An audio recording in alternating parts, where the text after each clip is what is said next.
Don't forget, I got that publicity shoot set for you today. You have to be there. You gotta be on time. There. Right? What do you think? I'm giving you something? Stop touching me. You missed the tag, buddy. You just spit on me. I did not spit on you. It's time. Failure is not an option. Welcome to slavery. No thanks. I already had a wife. Fire and brimstone coming down from the skies. Rivers and seas boiling. 40 years of darkness, earthquakes, volcanoes. The dead rising from the grave. Human sacrifice, dogs and cats living together. Mass hysteria. Drop dead. I don't do requests. Hey! We know each other. He's a friend from work. Life moves pretty fast.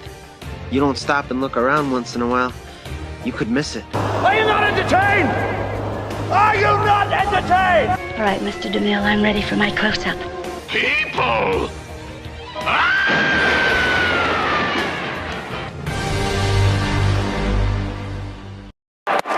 Strike three.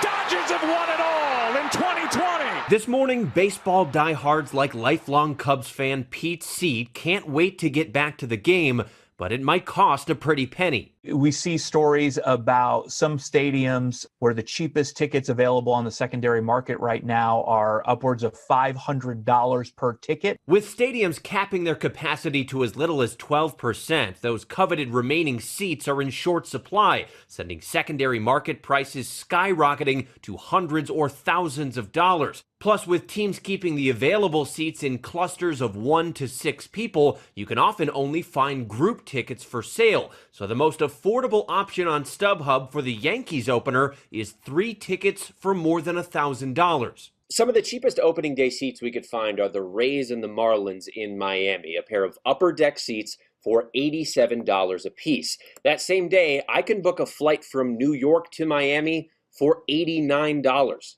For fans that are looking for tickets for opening day and beyond, I'm sure they're a little shocked with the current price. And we do expect, as more and more fans have access to tickets as season ticket holders, we expect that the prices will level out. And the price spikes we're seeing are strictly secondhand. You might have to fight to get one directly from a team, but Major League Baseball executives tell us the average ticket they sell this year will cost $48, the same as it was in 2019. Home run! By and large, the ticket prices are the same, and clubs are very mindful of what's going on in the world and, the struggle that many families have. It's that milestone moment where we can say, okay, the light is at the end of the tunnel. We can see it. We're getting closer and closer and closer to what we all know to be normal life. Trevor Ault, ABC News, New York. Oh, come on, let's be honest. That light at the end of the tunnel when it comes to Major League Baseball ticket prices in 2021, that's a train. It's coming right at you full speed at those kind of prices.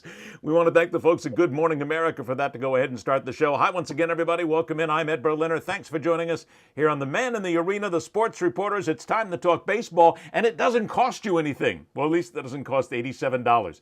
If you want to go ahead and donate $87 or $1,000 to us, hey, we'll take it. Come on. We're the press. We're all about making the bucks while we go along. So is Major League Baseball. We'll talk about that and a whole lot more. It is a pleasure to welcome in. He is retired, or at least he says he is. Come on, you never really retire from this business. You can't walk away from the press. People say they're retired, and he may have a T-shirt which says, "I'm retired, what's your excuse?" or something like that. But you can't just walk away when you've covered baseball and you've been around one team like the Miami Marlins for 19 years, and you start your own website that still talks baseball. Come on, nobody retires in this industry. They have to drag us out kicking and screaming.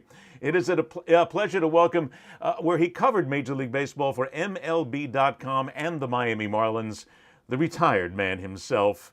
Joe Frisaro joins us here on The Man in the Arena. How's it going, retired man?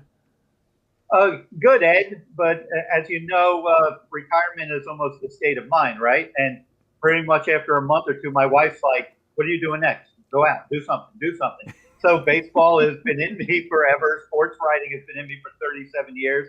As you noted, my tenure with covering the Marlins for MLB.com expired the end of December. And but I'm just 60, Ed. I'm not 70, I'm not 80, and I got a lot of thoughts and a lot to offer and a lot of insights and a little bit of knowledge in the sports that I covered. So I'm reliving it and bringing it back with my own version of a company, with a big vision of a media company in mind, but starting out small as a website, going up some YouTubes and so forth, called Man on Second Baseball. You can see the logo and the T-shirts. I got good merch, and I'll show you my coffee mug. I mean, No, look we at got it you. all. This is We got you're it all all going. prepared. You got swag and everything. Nobody retires and has swag, Joe. MO2 pen. We even got a MO2 to shorten it, so we're ready to roll. See, but what you just brought up at the beginning of the conversation is what happens when I talk to people who retire. And I'm never going to retire. I'm going to die in this chair somewhere.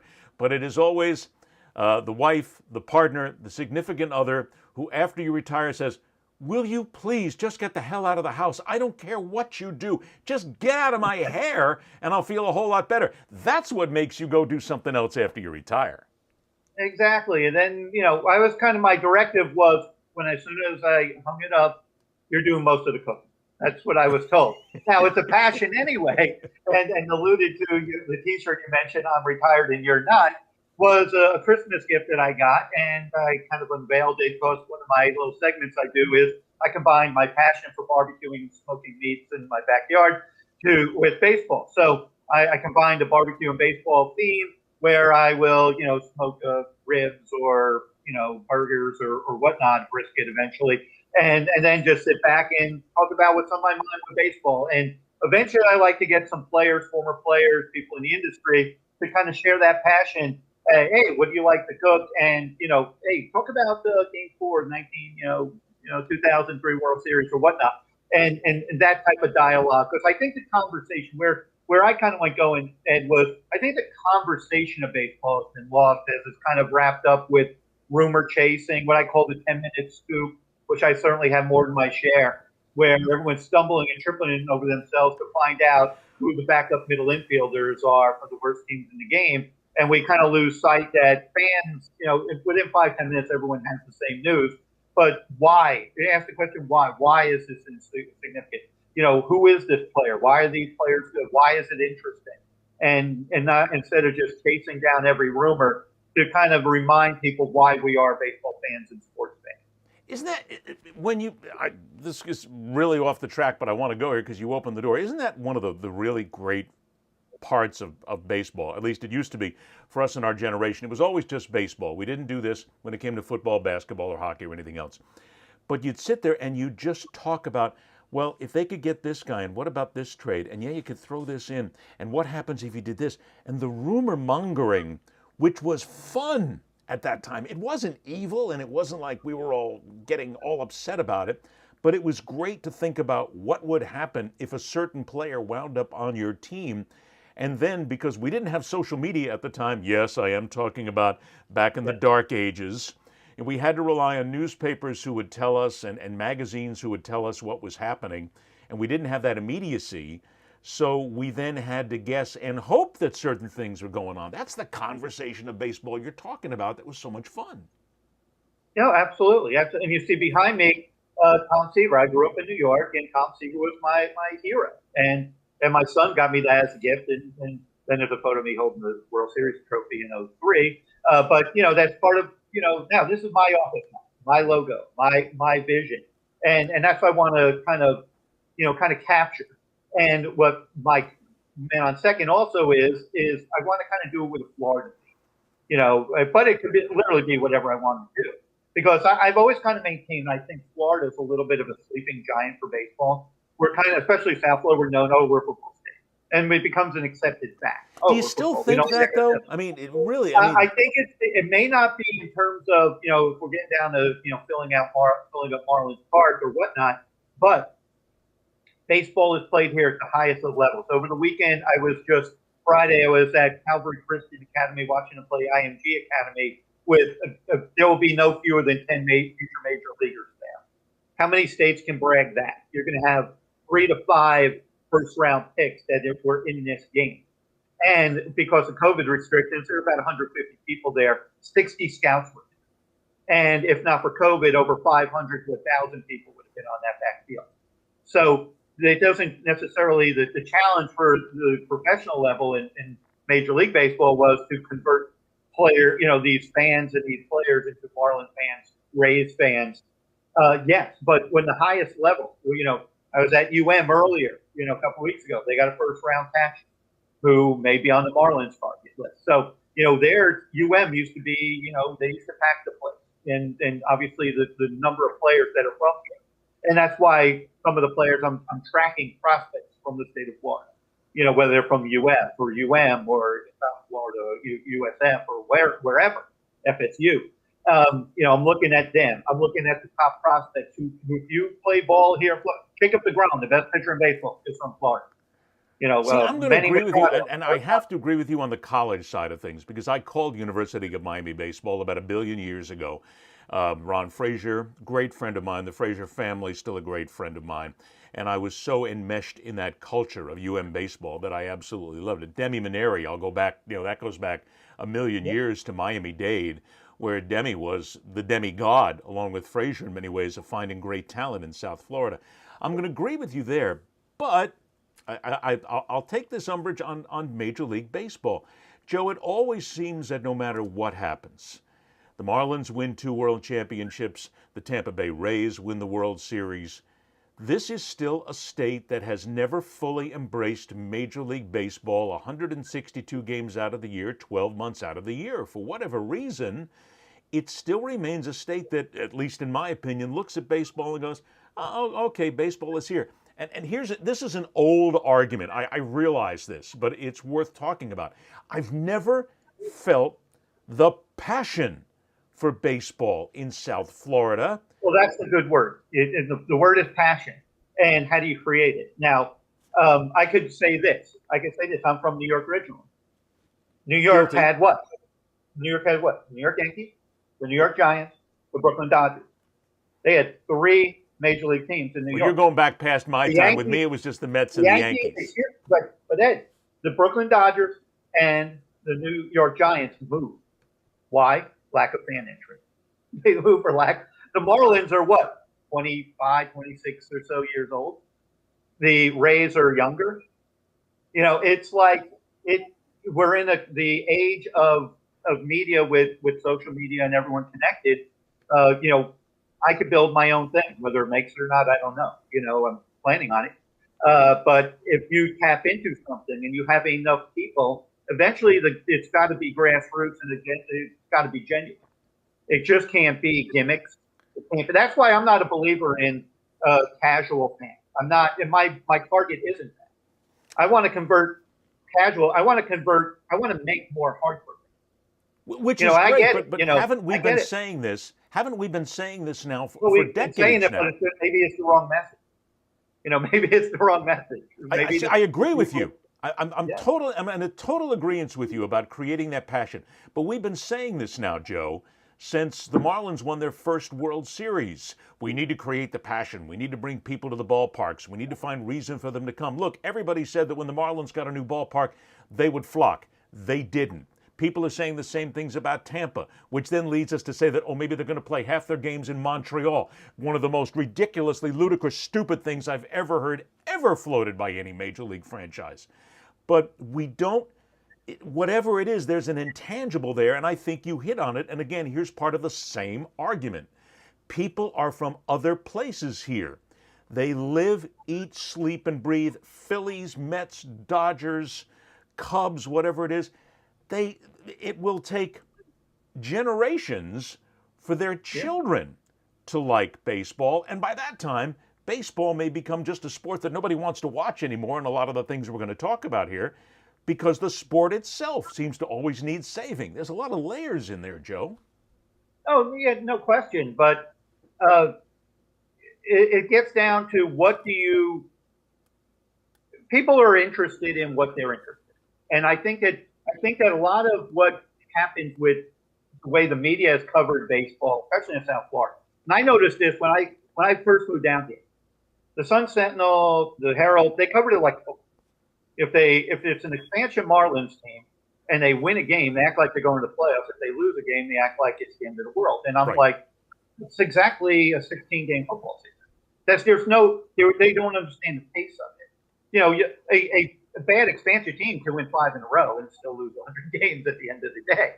So those 5 in a row are, you know, it's like, what are, I think we haven't ever, you know, most of the dialogue and the conversation of baseball talk in the media down here has been not enough hot dogs in the, you know, the price of tickets or the location of the stadium, or, they trade everybody anyway, but not 80% of the teams trade everybody anyway too. And they still find success. It's just kind of talking points that become, and it's got to start somewhere. And maybe it fails. Maybe well, with no offense, but I like, you know, one reason why I'm not strictly just if I were in New York and I covered the Yankees for 19 seasons and I was accomplished, and I could just go do a Yankee blog, I probably could go off in the sunset doing just Yankees. But here in Miami and South Florida, there's more to that, and there's more that interests me. There's you know. I asked Nolan Arenado on the call the other day when he started with the Cardinals there, because Yelich had told me about when they were kids, they played youth league teams together. And I'm like, Yelich and Arenado were on the same youth league team. Well, I asked Arenado about that. And here, when answering the question, they're playing at Roger Dean Stadium up in Jupiter. He goes, yeah, he said, Yelich and I, we won a title right in the backfield over there on the Marlins side. So if people had stumbled upon a 16-year-old baseball team, there's the word, they would have seen future, not just MVP players, not just the best players. So how do you now, when you say it's like, oh, that's grassroots, that anybody, you know, there are kids that never made it even past high school ball that were playing against Nolan Arenado and Christian Yelich and others. That roster was loaded, that California roster. They won that tournament. And they are going on. Now, that's what I'm hoping to feel is this is an underserved market because no one's reporting it. It's got to start somewhere. Well, again, there's a couple of things in here, and I think you opened the door to this. First of all, from the actual outlets themselves, both the Miami Herald and the Fort Lauderdale Sun-Sentinel are abysmal when it comes to their actual sports coverage anymore. But it's not just them, it's every newspaper, because they've been cutting the coverage, they cut the reporters, they cut down what you see there. And what you'll see many times is a lot of stories based on certain things. For instance, a great friend of mine, Jim Sarney, who has covered sports in South Florida for decades. I mean, Jim bemoans the fact on his Facebook page, and properly so, that you'll see major events like the Miami Open, major tennis, nothing. There's nothing in there. Yep. The Florida Panthers leading their division right now, zero. Nothing in there whatsoever to talk about them. Yet you'll see things about the Dolphins because this is an era that was ingrained with the Dolphins. And I think that it's not only the media outlets themselves who have let it go because they have cut costs, they have cut reporters, brilliant reporters too, great people who know their sports. But then in many instances, you have had over the years, and again, no offense to anybody, I'm not looking to call anybody out here, but we've had a time when, you're right, baseball came to South Florida and there were no baseball reporters here, people who understood the nuances of covering the game from the inside. Certainly, we're still seeing that with the Florida Panthers. We have a National Hockey League franchise here. People have no clue. I mean, I still have to talk to people. What is offside in hockey? Are we still discussing this ridiculousness? And you have only a couple of really good people who cover the Miami Heat. Ira Winderman comes to mind. Brilliant. I mean, Ira knows the NBA better than anybody. The NHL, David Neal. David knows hockey better than anybody in this town. But it seems to be, for whatever reason, there was a lack of putting people into the right place who wanted to know the sport, wanted to grow the sport, but then the entities themselves giving the reporters the opportunity to go out there and cover it. And look, I haven't even talked about radio and television yet, which is abominable when it comes to covering a lot of these sports. Because the talk shows now are becoming nothing more than testosterone fests, where all they're doing is trying to see how they can basically talk about the latest sex scandal more than anything else. They don't talk about sports anymore. So I'm off on a tangent, but you know what I'm talking about, Joe. There's a lot of things in here that, to my point and our point, have left baseball to the point where, and hockey to an example as well, but it doesn't grow here because it hasn't been given the right. It hasn't been given the right fertilizer. Let's say that. The fertilizer it has been given is all wrong, and it's the kind that basically buries stuff instead of lets it grow. Yeah. And that's where, like I say, that's where I am. It's like I could just sat around. I was in the spot where I could go do something else, play the market, do whatever, be relaxed, do whatever, watch some games, or not watch some games, go to Disney, do whatever. But, I am here, and I call myself, I'm off the grid. I don't really care what others think or whatever. I'm going to cover how I want to cover. I'm not going to be covering, like if everyone all day is on this one angle, I'm not necessarily going to follow that angle because that angle is already being exhausted. So I'm going to let you know that I was at Calvary Christian watching really, and I don't know where you played high school ball, but we never saw anybody going 98 miles an hour in a high school game that I was playing. But that's going on right here in Broward County. And these players are super players, and they're going to receive coverage on Man on Second Baseball. And I'm going to be, saying it, and I'm going to double down, and I'm not going to buy into theories or myths. Or to me, it started now, and it's got to start somewhere. And whether it catches fire or not, time will tell. But I feel I'm going to be building something, and I'm going to report, and I'm going to open up my point of view on it. And like I said, I'm not, the casual fan will leave you anyway. If you create more diehard fans, they're going to see, whoa, like I'm sitting there doing videos, splicing together videos on a high school catcher just because of the way his flexibility, with how a 6'3", 210 pounder is sprawling around back there looking like a gymnast back there doing splits and all this other stuff. And I'm like asking scouts about this kid.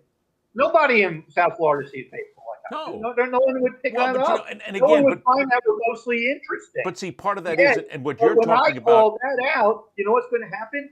Everyone on the beat is going to be looking at this catcher instead of just watching the game saying, oh, here's a pitch, here's a catch. They're like, whoa, yeah, this guy's right. Look at the way he moved. He's 6'3", 210 pounds, and he's moving around, with this, and he's bringing energy to the game, and just they're going to see it through my lens.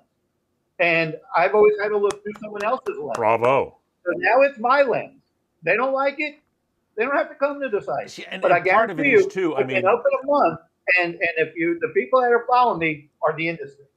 So coming my from the credibility broadcast side that I did, spending more time there always used to be a thinking process. Let's go out and find the local kid. Let's find the local girl who's out there coming out of high school. Let's find the local guy who's coming into baseball. Let's go out and find the local stories. People don't do that anymore because they don't have the staff. Because the TV stations, the radio stations, the newspapers have cut their staffs so deeply that you don't have the people to go out there and do these great feature stories that used to be the backbone of covering events. And it's not just South Florida. I don't see this in a lot of places anymore because you just don't have the staff. So what you have then is the internet, and you have all these various services and clickbait sites who claim to have, here's video of this player, video of this player, video of this player. But then you got to pay for it. It's not well done. It's not well covered. It's not a Joe Frisaro looking at baseball with his lens and with his knowledge. It's basically just somebody who says, I got a camera, I got a typewriter, and I can create stories. No, that's not the way it happens. It's a dearth you have of to good know what you're reporting. creating, Ed. That's the thing. Because you got the greatest studio, but if you don't have any content, you can have the prettiest house, but if it doesn't have any good furniture, who wants it? It's like you have to have something. There's got to be a there. There's got to be something that there's no there. There's got to be a there. I'm taking a test. And I love these people. I worked with them. These people who do the pipeline list. Like I'm out watching the Marlins early in camp. They have a catcher named Will Banfield. Will Banfield is going to hit 200 in the big leagues. And Will Banfield is going to play at least 10 years in the big leagues. Because his catching ability, his ability to handle that position, his ability to work with pitchers, he's going to be the big leaguer for 10 years as a backup catcher, and then probably be a coach or executive sometime. Well, okay, he's 30th on the Marlins top 30 list. He was a second-round pick. He could have gone to Vanderbilt. Instead, he signed with the Marlins. And the question is, will he be an everyday guy? Well, the answer is probably no on the everyday guy. The comparison is probably no on him being a good hitter. But these top 30 lists are based in top offensive production. And a team like the Marlins, I think out of the top 18, they think they revised their pamphlet of their list, but I think they had like 8 outfielders on that list were in the top 18. Well, they're criticizing Will Banfield because they say he's going to be a backup. And they don't want to have on their list a 200 hitter in their top 20. He should be 20th, not 30. And my point is, only of those 8 outfielders, 3 are probably going to be regulars. The others are going to be backups. So you're penalizing Banfield, but you're rewarding someone else who's going to be an outfielder who's going to be a backup, because that guy is really no more than a platoon. Of those top 18, if you have 2 big league established regulars, you did a hell of a job. If I said the right word, you've done a heck of a job. That's the problem. We fall in love with stats. We fall in love with this power, whatever. I'm in love with it too. I love a pitcher who throws 100. I love a hitter who can hit the ball 120 miles an hour and 490 feet. I love that.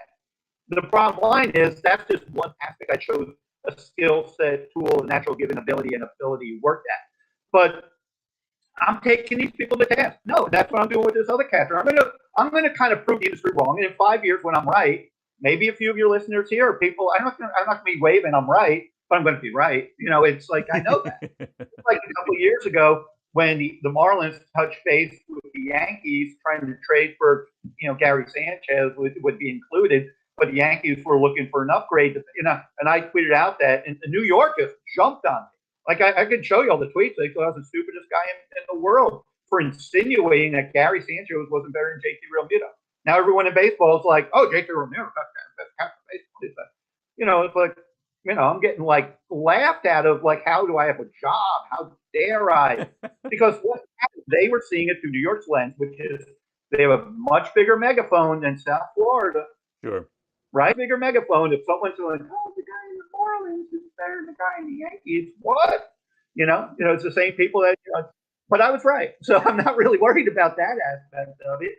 And at the end of the day, I know how it's going to play out. And it's not that, I'm a clairvoyant or anything, but I have institutional knowledge, and a lot of people I talk to got the knowledge. are than the people that a lot of the other people I'm talking to. All right, so let's move it and get it. We got a bunch of things here that I want to get into it with you, and that's on the season this year by hitting on your expertise, and we'll certainly start out with what we began the show with, and that's the cost of going to a game. This is ridiculous. A Miami Marlins upper deck seat for $87 is robbery, quite frankly. That without question, that's what it is. $500 a ticket to go see some games. $1,000. Major League Baseball is at a point right now, Joe, where they got to bring fans back in. It's not their fault that COVID-19 came around and changed everything and changed the dynamic. But they got to bring fans back in, and they have to do it so that the fans don't feel like they're the ones having to pay the freight for what was not their fault. Isn't this just an insult to the fans from a sport that is literally still wallowing in cash, no matter what happens? Major League Baseball's got plenty of money, and the fact that they're going to go ahead and tell people you got to pay this kind of money and you've got to be this distanced in order to come back to the game. See, to me, that's a huge slap in the face. How much of that is what we're seeing, those prices, or those, like you say, the secondary market? Because I know I've heard this in spring training, like the tickets, like the Cardinal fans up in Jupiter, which I've been several times already. Typical spring training, Jupiter, you get busloads of fans coming from St. Louis or people driving in and spending, a week or two. They see the Cardinals at Roger Dean. They go see them up at Fort St. Lucie, and they would do that. But this year, and this is why I've heard that a lot of the tickets were being sold online, and then the people that are buying them up, they're the ones jacking the prices up. So whatever the ticket was, they're like people who were like $100 for spring training. If that's the problem, then that needed to be, so the distribution where these tickets, or if you're buying on Cardinals.com or whatever, however you get find that you squeezed out because brokers are gobbling up these tickets and then selling them again for whatever. So I'm not sure exactly, because I haven't really seen what the I did. Obviously, I know that 10 or 20%. And these prices are high, and we just hope that it's a very short-term thing, but it is not the best way to re-engage your fans who have, the regular fan, the one who may have that passion but may not have those put in that position. Yes, maybe opening day will be higher because it's opening day, but man, you would hope that, if you're going to day 2 or 3 of the Marlins Rays, that you're not looking at that. But if I'm there's not only paying it. people going, I mean, there's no way. If I'm a real loyal fan, there's no way that I would pay $90 to see this team in the upper deck. I'm sorry. Things have changed. Economics have changed. And I realize that I'd love to be able to still pay the $20 ticket to go see the team play. I know that's not going to happen in 2021. But I still think overall, baseball's got to make more outreaches to the fans. Because, Joe, the thing that I bring up here is we are saving baseball again. Here we go. Every season. Isn't that all these sports right now as they try to come back from COVID? I mean, seriously, it's like all these sports, but baseball, it seems like every single year, all we're talking about is we're saving baseball again, every year. Yeah. Yeah, but I'm not so sure. It's like I think they just you need to get, clearly you want fans back in the stands. They didn't have them there was no NBA and NFL. The NFL was able to do their season. The NBA played last year, 80 or so % of their season before COVID shut it down, and then they did their restrictions, and they're back up now. And baseball is yet, since 2019, to play regular season really with any fans. So however they go about doing it, it's obviously a huge challenge, and obviously you want to make it as affordable as possible, but can you get tickets at the stadium anymore? Do you have to get them all online? I don't know. I can't speak for all the markets, but it just does seem like it's a lot of it coming online. So I don't know if there's going to be a correction or not. Well, there's this part of this saving baseball again, and I know you've heard it. You are much more intimately involved in the sport than I am. Yeah. But it seems like every year we hear this.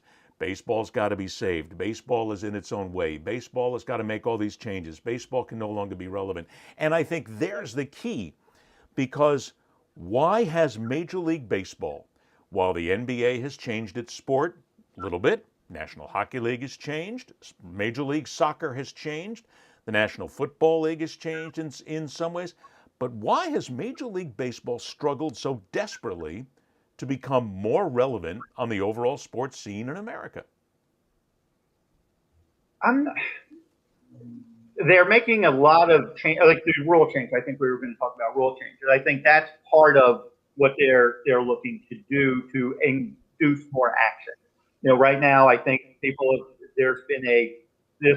think a lot of the diehard older fans are being turned off a bit by the analytic wave, and then the younger fans may be turned off by, they think there's not enough action, the sport's not as hip or cool as the other sports. So I think you first have to ask yourself, what your product, what do you want your product to look like? And I think at heart, people do like home runs, they do like strikeouts. But I think that the quest to achieve both has kind of taken some of the aesthetics away from how the sport has been played. So you have, very high K rates and, high slugging, and you have pitchers who walk a bit, but they strike you out too. So, there's either walks, strikeouts, home runs, and the action. So I think some of these minor league things are coming into play. But I can say this, just from watching the product, the players are as athletic, if not more athletic than ever. The power, there's so many super talented players. Now, how do you market those players?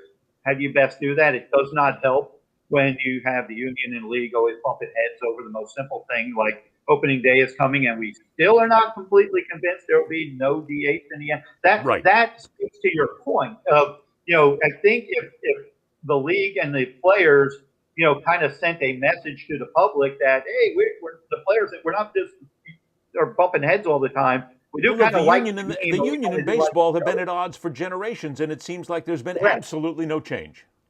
No, I mean, that's fair. That's fair, because there isn't much. You had them starting up with the pandemic with people complaining. And it's like, as over the summer, think back to how it even launched. After that was there was a lot going on. But I don't know how you quell it with social media, because everyone has a platform. Everyone can. You're going to have people saying what's on their mind, and I think people like that. I think people, want to hear and get to know people. But on the flip side, the more we know people, we tend to not necessarily like them all the time. But has social media, and again, this is another good part to talk about here, but has social media not changed the relationship between the player, the fan, the press? Certainly, it seems like, people want to know, but I got news for you. Some of the things that spit out there, these players still make ridiculously stupid mistakes, and I have to say stupid. It's the only word I can think of. Ignorant might be another one, to where they're using social media to the point where maybe we don't need to know this much about the players. No question, for good or bad, and it does turn people off. There's no doubt, because if the point is to, in the ideal world, okay, back to when a typical negotiation, a typical CBA.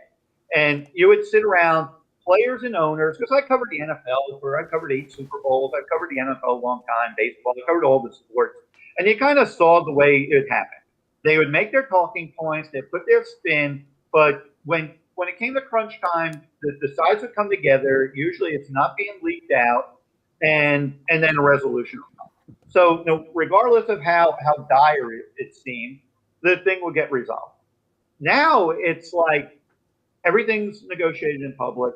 The most sensitive points, or sometimes it just leaks out to make so and so look bad, or so and so look good, and then at the end of the day, if it gets resolved, it seems to be reluctantly with, so it doesn't. Again, there's a lack of, they certainly are tone deaf. They're certainly tone deaf.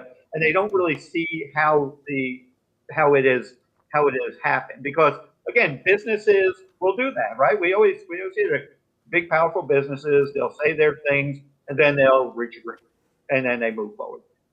For whatever reason, if the union wants to do, I'm not picking on the union. You might have 10 players. No, go ahead, pick on the union. It's worth it. Go ahead. Because the owners do the same things from time to time. So it's like, yeah, I hear you. It's like there's never. Because on anything, you're not going to get 100%, everyone in the unit. Not everyone's going to 100% agree with 100% of everything all the time. And that seems to offend people. No, it has to be 100%. Okay, then eventually what happens is even the most ardent baseball follower or fans, like, soccer's hot. That's what happens. At the end of the day, if you don't realize there are other options. So, whether you're a publication or whatnot, if you're going down one road, doggedly and stubbornly, if no one's following you, then don't complain if you're out of business. Well, see, that's just it too. For the players, it's all about how many people follow me, how many watch me on Instagram, how many clicks do I get on Facebook, how many clicks do I get on Twitter. I teach people about this when it comes to speaking engagements about social media. And the first words I do when I usually have one of these gatherings, these conferences, I say, here's my first piece of advice to you about social media. Shut up. Yeah. Stop using it. Start right there, and you're a whole lot better. Use it carefully. And then one thing I don't want to come across as like the old grumpy guy, because that's how we easy to say. That's going to happen anyway, regardless of what happens. Yeah, they think it anyway, exactly. But it's like, if I could just say how the relationship with, and I've had great relationships with young players now and whatever, but it was just a little different when I started, because you could develop that bond. And what I've noticed is, and it's relationships. And I think a lot of the people, if you notice the older either writers or scouts or executives, when they're kind of, their time comes, the thing they say they miss is the relationships. Because you could see a player in a social setting back in 2003 when basically when you're off the clock and they were too, and you could develop a trust with that player. Now it's like, oh, what did they say? What did they say? It's like the off the record part of it is gone.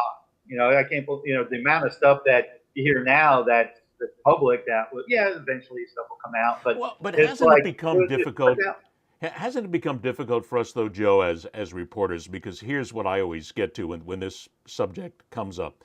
Years ago, when it came to covering the different teams, you were always close to the players. You were in the locker room. You had a chance to have private conversations with them. And there were a lot of things that came up in those private conversations that today would be considered illegal, immoral. There would be issues involved, social issues that would be involved. We all heard it. We also heard the drug use, the alcohol use. We heard a lot of these things. Look, I can go back to the time when a player in South Florida, everybody knew that he was beating his wife. Everybody knew it who was covering the team, but nobody said anything. Why? If you do, you get tossed out of the locker room and your job goes away. It's a different culture. There's no doubt. You Different wouldn't rules. dare say anything, but now it's become entirely different. As reporters, because of social media, we have a responsibility now. We can't hide this anymore, and we shouldn't, quite frankly, as a matter of fact. Isn't that it? If this is the way society is going to look at things, if you know that player X is involved in something illegal, you got to report it. Otherwise, you're part of the cover-up more than anything else. So isn't it fair to say that the relationship between press and player not only has changed, it has to change. It's never going to go back to the way it is. It's always going to evolve. And if the players are legal, and if the players aren't doing anything immoral or socially incorrect, don't worry about anything. But if you are, we now have to be the ones who report it, because if we're not, and it gets out in social media, then you were the one who let it go as bad as anybody else. It's a tough line to hoe, but it's our responsibility. Yeah, I think that has always been there, because you'd always ask what is and where's the line that becomes reported. And now clearly we know the line is whatever. If someone, and if you don't tweet it, a neighbor might, or, someone, that's the thing, if somebody's going to see something or hear something and so forth. So it just obviously there's more in it. I'm not saying it shouldn't have evolved. I'm not saying that, I'm just saying that relationship building aspect has changed. But, a lot of times the best stories you get are those stories you get because of your access to people. It's because you sit around and you noticed and it's like, oh, hey, did I notice that you're doing this? And he said, yeah. And then next thing you know, it leads to this amazing story that was a lot more interesting than what you were going to originally talk to the player about. And that aspect is, and the trust too. And trust isn't just, they're covering up something illegal or immoral. There could be, hey, I got a little something going on. It's not that big, because we all have our issues. And, and then it resolves itself fairly fast. And then you see, that's what goes on. And that's the relationship and the trust you build, is where people know that, hey, this guy's cool or this girl's cool who covers the team. And there's a trust factor there. But the other thing too is, I think that also there's a responsibility with the badge to kind of know what you're talking about. Not just to be so overreactionary and reactionary. You have to have some level. If you're entrusted to observe a game, and this is where I think my strength is I got enough where I can look at something and know if it's real or not in terms of the product. And a lot of other people who don't have that will sit there and they'll watch a home run or whatever, go, that guy is great. He just hit a home run. He's going to hit 50 homers if he gets 500 at bats. And it's like, all these players, if you're in a big league spring training, you have a degree of talent. You're capable. It's not like you're incapable of performance, but to mislead because you just simply don't know any better is a danger, because it raises false hopes, false expectations. That player may think they're better than they really are. That aspect of coverage is in play too. It's not simply, we're not simply, oh, they told me and I tell you that I'm the messenger. You better have something that you know what you're looking at, and that's how you're going to get your credibility as well. Well, I think it's fair to say too that as reporters, it's our job.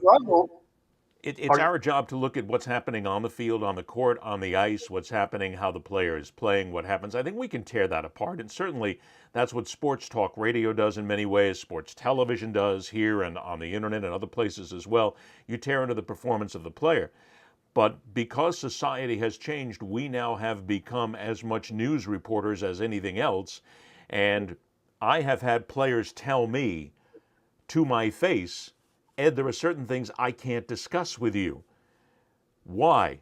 because they're of a personal nature and you're a reporter. Okay, see, and I respect that.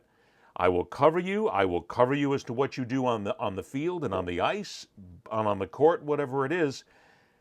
But if I learn that there's something illegal or immoral going on, I have a duty to report it. That's simply my job. That's just basic reporting. No, yes. that's a given. That is. And you and I both know that basic reporting was covered for many years, was covered up for many years, where a lot of guys said, I'm not going to be a basic reporter. I got to be your friend because otherwise I don't have a job.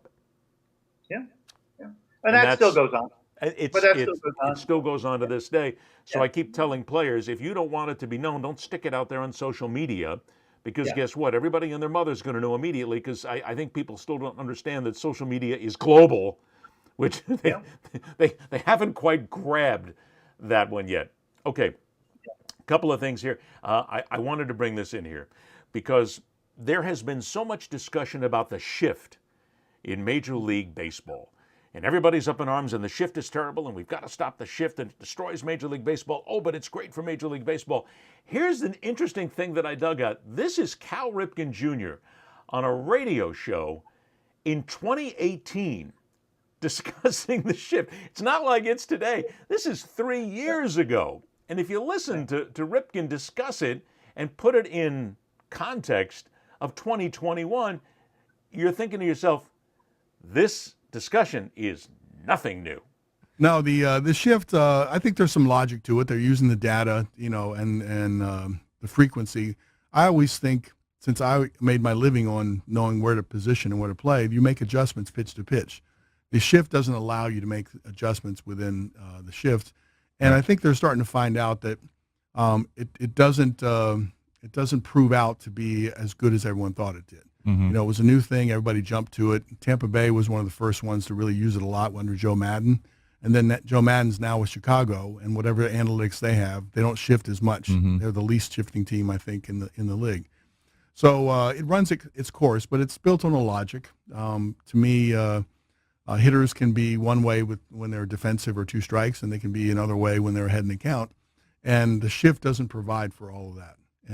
And I think everybody's, as far as the strikeouts and all that kind of stuff, I think they've resigned themselves to the fact that at the big league level, strikeout is just an out. Yeah. You're going to make so many outs anyway, so we want to be armed and ready for a two-strike mistake. And if you get that two-strike mistake, you got to have an aggressive enough swing to make them pay for it. If teams had shifted against you, I mean, you were a great opposite field hitter. I mean, they probably wouldn't have shifted against you, but what would your mentality have been if they were doing that? It's like today. I think you take what's given to you. I mean, especially some of the left-handed hitters, you're not seeing the back control, the ability to actually shoot a ball to the opposite field. I like putting hit and runs on. I like, especially when you weren't swinging well or a guy that you couldn't get the ball in the air. I was a really good double play candidate, so I'd rather have the guy running while I hit that ground ball. Mm-hmm. Sometimes it would shoot the hole. But if you look at the defense and they're playing a certain way and you have the ability to handle the bat, you could make them pay for overloading one. See, I got to be honest with you, Joe. I think the shift is an abomination. I can't stand it. I'm like, every time I'm gritting my teeth when I see it. But Cal Ripken Jr. makes a point, and he made it 3 years ago. You basically take what you're given. You have to be a good hitter. You have to understand what you're given. You then have to adjust to what you're given. So there's a part of me that says, well, if the shift is there, then it's really up to the hitter to overcome what the pitcher and the defense is giving him on the other side, instead of worrying so much about what goes on in the shift in left or right. What do you think? The shift is simply odds. And everyone has your spray charts and all this stuff. If you're hitting the ball 70% of the time to an area, that's the thing. You load up to what's there. Why are you going to be, if you're 80% to an area, you're not going to, position yourselves evenly across the board. You will overload. If you notice, though, with the shift, it tends mainly to be left-handed hitters because they tend to be a little more pulled than right-handed hitters, although we're seeing more right-handed hitters. They're experimenting, as you know, with the minor league to eliminate it. I could care less either way. If they want guys to have more hits, they don't like the third baseman playing right field and taking ground balls away. But I look at it a little different, and Cal kind of hit on it. He said, if you're a ground ball guy, and you got a guy on first, you're a double play candidate, you might want to hit and run there, especially if you don't have back control. The one thing I don't like about the combat shift, if you have like Big Poppy, let's say, when they're shifting Big Poppy, why doesn't he just bunt? Well, because Big Poppy could hit 2 2-run homers. You don't want bunt singles from him. So I still think the object of the hitter, if it's that slugger, you want that slugger to hit the ball and get you a double or more, and so that's a little more of a philosophical thing. But I do, if they got rid of the shift, I wouldn't care. The fact that they have it, I find it's just part of the chess match of it. But it's literally playing on. If the guy is always hitting the ball in the same areas, why would you not? If you know that as a defense, why would you hurt your pitcher and your team's chance of winning by, out of principle, I want my second baseman here because, and I know he never hits the ball there, but that's kind of a standard traditional second base spot. So it's one of those things. But a lot of it is just if your pitcher is good enough to force hitters to hit to an area. If your hitters are good enough, again, I want my really great hitters to look to do damage and not really care where the defense is lined up. Covering baseball for so many years, in your opinion, what is now the biggest mistake? Let's take the union and the ownership out of this mix for a moment and look at things such as the shift, the clock, robot umpires, the minor leagues, so many things that are going on. In your opinion, what is the biggest mistake that Major League Baseball is doing today that they need to correct? I want to see and I'm a little mixed on it, but I do ultimately want to see the robo ump behind home plate. And I tell you why. Because if you look 0-1 and 1-0, what hitters hit after that first pitch especially, if that pitch is cold long, if that's a ball, or some batters hitting, like some guys may hit 350 when they're 1-0 and 150 when they're 0-1. And many hitters do that. If the umpire misses that particular call, that's a very simple thing to look up. You completely affect. And I also think that I think the smaller market teams that, if you're the Rays playing the Cubs in the World Series, and everyone wants ultimately to see the Cubs win because of what that's going to be, the windfall of merchandise and just having the Cubs win a World Series. And all of a sudden, strike 3 is not being rung up and it's called ball 4 because an umpire at Wrigley Field doesn't want to be booed out. That robo hump would remove any type of just human bias, and I'm not saying umpires are, but they're also human. That you get balls and strikes. You're going to say, because maybe it's because my son pitched and I saw a lot of bad calls there, and it probably led to. I want to see, and that's high school level, but I want to see that call. I want to see the calls behind the plate, right? Because that's more important than the calls at first base, more than calls at replay at second base. When you get down to it, because literally every pitch is. But if you have the robot ump calling balls and strikes, don't you still need the human being there to make the out calls? Yeah, because he doesn't know. He may not know the foul tip. He may, to see, obviously if the ball is dribbled, fair foul. If that you have to call plays out the plate or safe at the plate, you're still got to be back there. And it was the Arizona Fall League. They did it a couple of years ago where they did it. Yeah, you're back there and you're the one calling. You hear they say strike and you go strike. Ball, you say ball. I get it. You say, why should it really be when you get down to it? And it's always been this way. Oh, well, we know, Johnny's strike zone. Yeah, we know he's a low ball strike guy. But what if you're not a pitcher that's a low, maybe you pitch better up in the zone and you throw strikes up in the zone, but he doesn't call that because, that's not where his eyes see. So it's like the technology's there. We see it in tennis all the time, the in-out thing. It would be an adjustment. Everyone would screen for a little while. It does kind of eliminate the catching framing aspect of it, where a catcher can steal pitches for the pitcher, and that's a skill, and that keeps some guys in the league over others.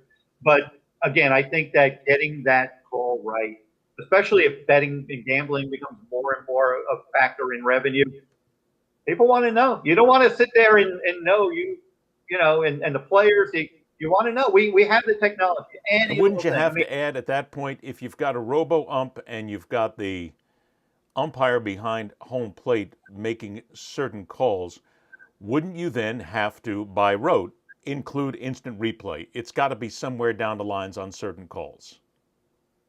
On pitches? No, but if you're going to go to that technology, if you're going to go to that technology and you're going to have the pitches decided on the robo, wouldn't it then make sense to start expanding yourself and going out to first, second, third, and start making those instant replay eligible calls as well? If you're going to start using technology. Oh, they are anyways, right? Right, but to a greater extent.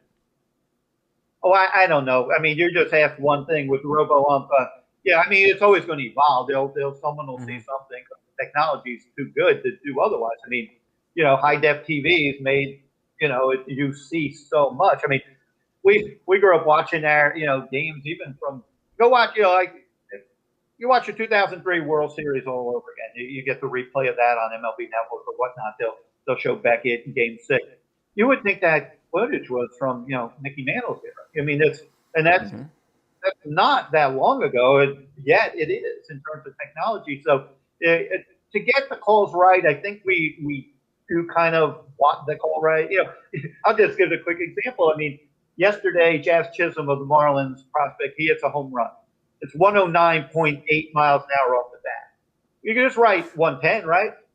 But you have it to 109.8, and so if I'm consistently saying 109.8, if I say 110, I'll have like half of Twitter going, "It's 109.8." We don't round. There's no. That's true too. Because we're that well. If you're going to be that finite, then we're going to be that finite. We're going to be that literal. So I do think that with technology, it's only going to improve. And I find it fascinating, to be honest with you, a lot of that stuff, because that to me is like putting a GPS on you, on the players. It's like on the baseball. If we ride our bikes with our Fitbit or Garmin's, we know how fast we're riding. If we're running, we know, I made this pace, I did X number of steps. We know that. We see that. But these are the elite athletes. And when you get back to how do you market, sell, and connect, these are really special athletes. And the more we see that shows why they're special, it's like Don Mattingly is only like, I'm 6 feet tall. Don Mattingly is like my height. It's like, and he was like a superstar, obviously. And, it's like, why is he a 6 foot, quick twitch, muscle, so much was why he's an elite athlete, not to write about. It's like, but that's what that stuff shows us. We see it in football. We're seeing more Statcast type stuff in football where, Mahomes threw the ball at X miles an hour or whatnot, or had this window to throw the ball through. It really makes you appreciate what makes these players who they are. And so I kind of like that. Now, it does feed into the officiating of the sport. But I think people want it right. They want to remove all sense of doubt that the outcome was done. And I get it, because part of me wants to also see those catchers that would have made it and may not make it because of a steal in the strike. But at the end of the day, should you really be? If it's a ball, it's a ball. Because you can deceive the umpire. It's like I can't really make that case. I want it right. Yeah, we want it right. We want it right. Because guess what? You're keeping other people out. So other people aren't getting promoted or whatever. Or you might be denying opportunity, and certainly the outcome. We want that out. The game changes. Technology changes. Exactly. Like I said, I feel I left on my own. Like it's pretty much when I stepped away. But eventually the game was going to change to get me out of covering the way I was covering. But, I kind of went out on my own. But it's the same thing. We change. We evolve. We move on. There is one thing that evolves, and that certainly is the show itself, because we're going to go just a little bit of overtime here today, because we usually do the fastest 60 minutes in sports, and we're going to go over that time today. I'd say we're at 60. We are going to talk about evolving, and we're going to talk about great athletes. What Joe Frisaro is not telling us is, while he has spent a lifetime covering great athletes in Major League Baseball, he is in and of himself a great athlete, someone who is meticulous, someone who follows his passion and has followed the love of his passion for so long that when he put together Man on Second Baseball, he had understood that a part of that passion had to be involved in this part of his life.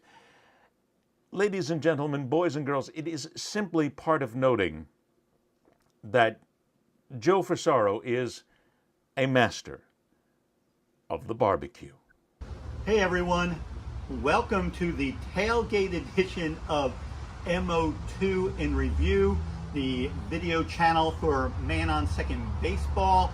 I'm Joe Frisaro. There's something I'm going to be doing periodically, and this is a passion of mine, and that is barbecuing. So we're calling this also What Joe is Smoking. And I got my smoker over here, and it's my Weber Smoky Mountain smoker. And today I have made, these are pastrami wrapped burgers. Trust me, there's burger meat under there. Tried something different. I got that grass-fed ground beef, so we're going to see how that is. Supposed to be a little healthier for you. Obviously, the pastrami adds a little flavor there, but it's the weekend. It's a cheat day for me. I went to Orange Theory today and burned about 700 calories, so I'm feeling pretty good about myself. So what I'm planning on doing, what this segment's going to be is, here, I'll hold this in the meantime. Everybody loves to, when they go to games, they love to tailgate, right? So as a country, we're hoping that we're getting close to where people going back to the games. So whether they're in the parking lot or even if they're watching the games at home, weekend's a really good time for tailgating. And so I'm going to start off, like I said, barbecuing and smoking is a passion of mine. And some of these are just my tips. I'll put a recipe up on the website of what I put into the burger meat. But this is what we're going to do. This is going to be a fairly simple smoke. It'll probably be about an hour. Some of the more elaborate ones, I'll do ribs. They could be anywhere 5-6 hours. Brisket over 12. Pulled pork about 10. So it all varies. But I'm going to get these on the grill, and we'll be right back. Hey everyone, we're back, and the food is done, and it looks and smells delicious. I know you can't smell in these videos, but it really is good. So we'll take a quick look. We'll cut into one and see how it's coming along here. And oh yeah, look at that smoke ring. Oh, that's gonna be a good burger. Yeah, hot dogs are perfect as well. So that'll do it for the first edition of my What's Joe Smoking segment. It's tailgating. Again, this is Man on Second Baseball. I'm Joe Frisaro. If you guys like what you're seeing, please hit the like button, hit the subscribe button. More of this is to come. These tailgate, these cooking stuff are going to be, more for the weekends, but we're going to see how it grows. So again, thanks for tuning in, and we're going to enjoy eating some good food right now. Oh, come on now. You retired just to do barbecue videos, didn't you? Those were great, Ed. I'm not going to kid you. We can do another hour just talking barbecue. That's what I know. I kind of figured that. Because, okay, what is it? Okay, look, I'm not a smoker.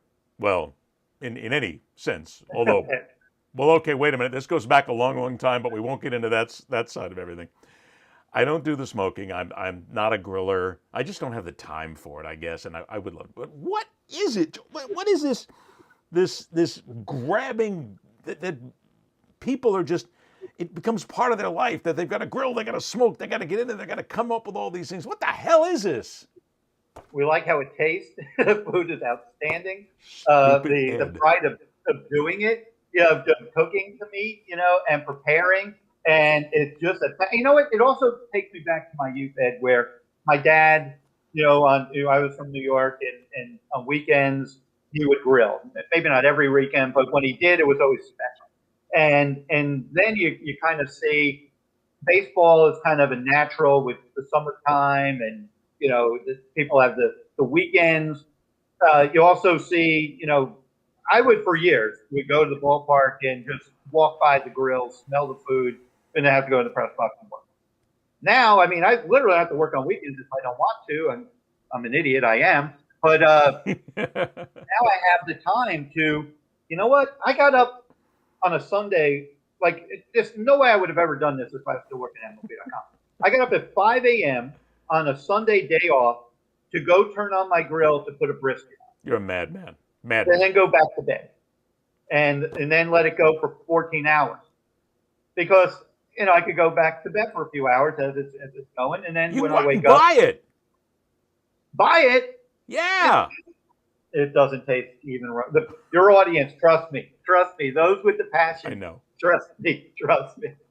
I know. I have to get into it. I have a wonderful barbecue outside. I don't have the smoker. I don't have any of that other stuff. And it's just, there's the time. I've got Start with burgers and dogs and start with a steak. Put some chicken wings on there and just do a nice 1 hour, 1.5 hours, not taking up all day, and just savor the taste. See, but I'm thinking about going vegan for a while. We could do that. We could do that. I'll smoke vegetables too. So what is that burger that you had there? That's a burger wrapped in what? Pepperoni? Pastrami meat. Pastrami meat. Okay. Pastrami. Just go to the deli, you get pastrami. You don't get it super thin because it'll crackle up. Which immediately took the health benefits out of it. So there's no health benefits to be had here. That's you never. There's more health benefits with the grass-fed burger and not. Okay. So there is just like Diet Coke, right? There's more health benefits than Diet Coke. And I just want everybody to know that that video was very intense. It had everything there. It had the whole smoking. We just cut it down for time purposes to make sure that that we'd get there, or else we'd be going forever. But I think what you're looking at here, Joe, is you need to do the show, and you need to have a barbecue sponsor. See, That's what I've been thinking, and that's what all these seeds are being planted. So. Because what we can do is we can create the show, a 2-minute version of Joe doing the smoking, and there it is. And see, now you got to look out, because while doing this for a living as well, I'm also the marketer as well. And there it is. You can have the logo of the smoker right there the whole time, and and they can pay your smoker and buy one for me too. Come on. Exactly. You like that sign in the background too, right? You liked how I had to. We're here. I mean, the whole thing. I mean, that's the beauty of being able to do it the way we do things here. So let's remind everybody now that I mean, it's destroyed everything here, and I'm going to have to go find something to eat now. This is absolutely frightening. Don't forget again that Joe Frisaro is not really retired. He'd like you to believe that, but he's really not, because his wife won't let him. Go to manonsecondbaseball.com. And of course, you'll find the T-shirts, the swag, everything that you need there for Man on Second. By the way, where did Man on Second Baseball briefly come from? Quick origin of it. It's I am a metaphor for Man on Second. You know how last year MLB introduced the extra inning rule? They put a runner on second base in 10th inning. Right. My son reminded me. He said, "Your career's like in extra innings right now. It's not over. The game's not over. So I'm on second base. I'm halfway to being." So I like that. Okay. I'm the metaphor. I am the man on second. He is the man on second, so go there as well. Also, if you want to get a hold of Joe, if you will, on Twitter, it is at Man on Second. That's Man on 2 ND for those of you listening on audio podcasts. And on Facebook, it is Joe Frisaro Baseball. You can go there as well. There's other Facebook sites. Those are all closed. Don't go there. You'll find them if you search them out. Go to Joe Frisaro Baseball, and that's where you'll find him. And that's where, are you going to post recipes every now and then, I guess? Maybe just, Yeah, it just depends. I'm already like 3 stories behind, so I got it. Joe, I got to tell you, it's been a pleasure. You are truly one of the really greats there is at what he does. I love to tell people that the people that I admire and that I have a tremendous amount of respect for are the best there are at what they do. And that has always been you in covering Major League Baseball. And it's so good to see that you've retired, but you're not, and that you're still going to go ahead and punch out there and get more baseball in there. So you're welcome anytime, my friend. And we can. Well, and I appreciate you having me, and all the best, and it's great catching up. That'll do it for the show. I want to thank Joe Frisaro. I want to thank you for being here. I want to thank everybody for being a part of this. Don't forget, you can catch us at welcometothearena.com. All of our shows are there. And also, if you go to any of the audio podcasts that are out there, just look up Ed Berliner wherever you find your audio podcast. For Joe Frisaro, for everybody here, I'm Ed Berliner. Thanks so much for joining us, everybody. And until next time, rock on, true believers. See ya! You're still here? Are you not entertained? It's over. All right, hey. All right, good job, guys. Let's just not come in tomorrow. Let's just take a day. Go home. I think this is the beginning of a beautiful friendship. Go. That's all, folks.